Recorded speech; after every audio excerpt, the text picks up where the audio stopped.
Hi அனைவருக்கும் வணக்கம். Welcome to Abi's lifestyle. என்னோடய லைஃப் ஸ்டைல் சம்மந்தமான வீடியோஸ்லாம் போடுவேன். பிடிச்சிருந்தா லைக் பண்ணுங்கள், ஷேர் பண்ணுங்கள், சப்ஸ்கிரைப் பண்ணுங்கள். அப்போ தான் நான் போகிற வீடியோஸ்லாம் நோட்டிஃபிகேஷனாக வரும். ஈஸியான ராகி பிரேக்ஃபாஸ்ட் எப்படி பண்ணலான்னு பார்க்கலாமா? அதுக்கு ஃபஸ்ட்டு ராகி எடுத்துக்கணும். ராகி சேமியா அது 180 கிராமு. இது வந்து சேமியா எப்படி இருக்குமோ அந்த மாதிரி தான் இருக்கும். என்ன டிஃப்ரெண்ட்டாக இருக்கும் அப்படின்னா, இது கொஞ்சம் ஊற வச்சு செய்யணும், அவ்வளோதான். இதை வந்து அந்த சேமியா ராகி சேமியாவை முழுகிற அளவுக்கு தண்ணி ஊற்றினா போதும். ஊற்றிட்டு அந்த முழுகிற அளவுக்கு ஊற்றுனதுக்கப்புறம் 5 நிமிஷம் ஊறினா போதும்.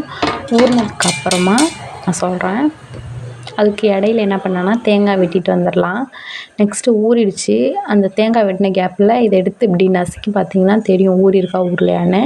ஊறினதுக்கப்புறம் அந்த தண்ணியை வடிகட்டி இட்லி பானை தட்டில் வந்து அதை எடுத்து அப்படியே வடிகட்டிட்டு அப்படியே செப்பரேட்டாக எடுத்து எடுத்து வச்சுருங்க. எனது வந்து ஒன்றே ஒன்று இருக்கிறனால நான் ஒரு தட்டில் எடுத்து வச்சுருக்கேன். நீங்கள் 2ஆக யூஸ் பண்ணுறீங்க ராகி சேமியா அப்படின்னா நீங்கள் 2 தட்டில் கூட வச்சுக்கலாம். நல்லா கொதித்து இட்லி பானை உள்ளே இருக்க தண்ணி வந்து கொதித்து வரணும். அப்போ தான் வேகும். எது இட்லியாக இருந்தாலும் சரி, ராகி சேமியா இருந்தாலும் சரி. இது ஒரு டிப்ஸாக கூட வச்சுங்க. நெக்ஸ்ட்டு அதை வச்சதுக்கப்புறம் ஒரு 10 நிமிஷத்துக்கு அப்புறமா ஓப்பன் பண்ணி பார்த்திங்கன்னா வெந்திருக்கும். சப்போஸ் அது முன்னாடியே வெந்திருக்கும். சப்போஸ் அப்படி வேகலைன்னா இன்னும் 2 நிமிஷம் எக்ஸ்ட்ரா வச்சு வேணாலும் பாருங்கள். அதை இப்படி நிரடி பார்த்தாலே உங்களுக்கு தெரியும் வெந்திருக்கா வேகலையான்னு சொல்லிட்டு.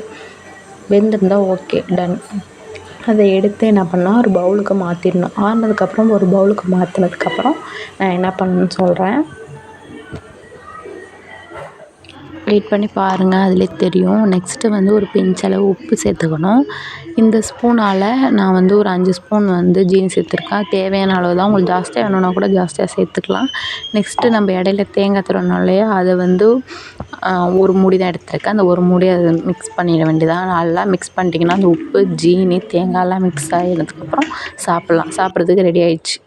தேங்க்ஸ் ஃபார் வாட்சிங்.